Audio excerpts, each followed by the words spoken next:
Hello বন্ধুরা, শাশুড়ি বৌমা রান্নাঘরে তোমার দিকে অনেক অনেক স্বাগত। দেখো আমি বৌমা, আজকে আমি মাছের ঝাল করে দেখাবো কিভাবে কি করছি তোমার দিকে দেখাবো।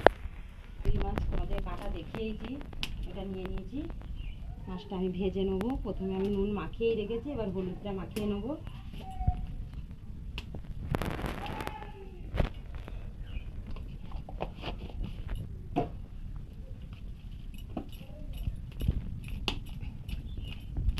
তেল দিয়ে দেবো। কড়াটা আমার গরম হয়ে গেছে।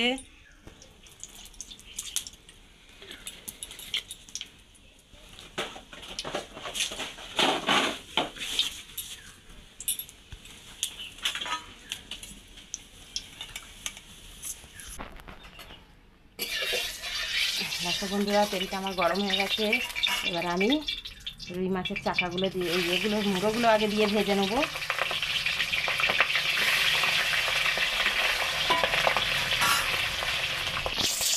দেখো বন্ধুরা, মুড়োটা আমার ভাজা হয়ে গেছে, তুলে নেবো।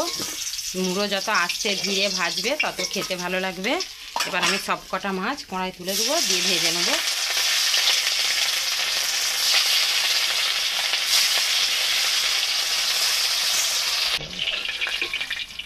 দেখো বন্ধুরা, আমার দুটো থালায় মাছ রেখেছি, অনেকটা মাছ। এবেলা কিছুটা করব, ওবেলা কিছুটা করব। এবার দেখো আমি কড়াইতে পেঁয়াজ বাটাটা দিয়ে দেবো, তেলেতে এতে রসুন বাটা দিয়ে দেবো, দিয়ে ভালো করে নাড়বো। টমেটো বাটাটা দিয়ে দেবো,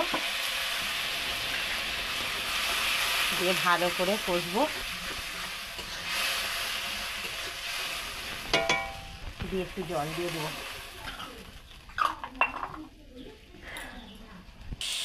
এবার আমি দেখো বন্ধুরা, ওতে জিরে গুঁড়ো আর ধনে গুঁড়ো দিয়ে দেবো, দিয়ে লঙ্কা গুঁড়ো দেবো, এটা ঝাল লঙ্কার গুঁড়ো, আর হলুদ গুঁড়ো দিয়ে দেবো। দিয়ে মশলাটা তেল ছাড়া পর্যন্ত কষে নেব। দেখো বন্ধুরা, আমি একটা জিনিস এতে দিতে ভুলে গেছি, মশলাটা একটু ঢেলে নেবো, ওই জন্য কড়া থেকে।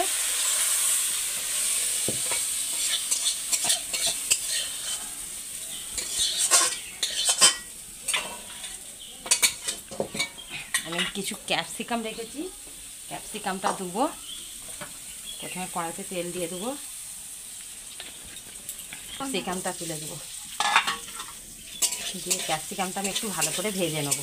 তো বন্ধুরা, ক্যাপসিকামটা আমি ভেজে নিয়েছি, নিয়ে যে মশলাটা কষে নিয়েছিলাম ওইটা ঢেলে দেবো, দিয়ে একটু জল দিয়ে দেবো।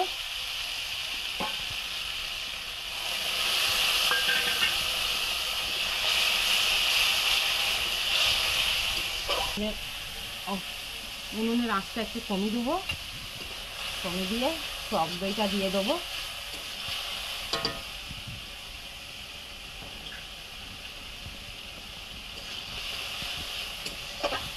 দইটা আমি ভালো করে ফেটে নিয়েছি, এটা এবার দিয়ে দেবো। দিয়ে ওতে একটু সামান্য জল নিয়ে ধুয়ে দিয়ে দেবো।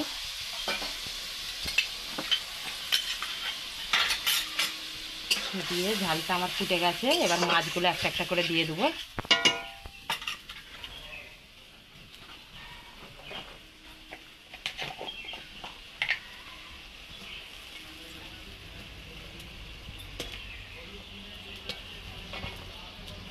একটা মুড়ো ঝালে দিলাম না, আমার ছোট ছেলে মুড়ো ভাজা খাবে বলেছে, ওই জন্য একটা মুড়ো দিলাম। এবার উপর দিয়ে নুন দিয়ে দেবো, দিয়ে কিছুক্ষণ আমি ঝালটা ফুটতে দেবো, দিয়ে এরকম কাই কাই নামিয়ে নেবো।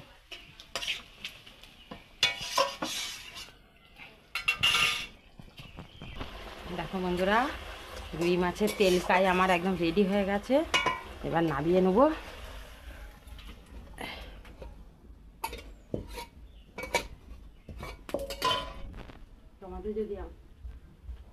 তোমাদের যদি আমার এই তেল কায়ের রেসিপিটা ভালো লাগে ক্যাপসিকাম দিয়ে, তাহলে বাড়িতে বানিয়ে খেয়ে দেখো, আর কেমন হয়েছে কমেন্ট করো, সাবস্ক্রাইব করো, লাইক করো।